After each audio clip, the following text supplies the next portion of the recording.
প্রতি 1999 জন লোক জাহান্নামে যাবে, আর একজনের বসার জায়গা হলো 250 মাইল।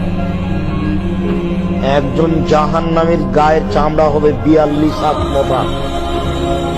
একজন জাহান্নামীর ডান কাঁধ থেকে বাম কাঁধের ব্যবধান হলো একটা দ্রুতগামী ঘোড়া 3 দিন 3 রাতের পর। একজন জাহান্নামের পুরো রান হবে বাইজা পাহাড়ের সমান মোটা। বাইজা পাহাড় হলো 39 কিলোমিটার লম্বা। একজন জাহান্নামের দাঁত হবে উহুদ পাহাড়ের সমান। উহুদ পাহাড় হলো 4 কিলোমিটার প্রশস্ত আর 8 কিলোমিটার লম্বা।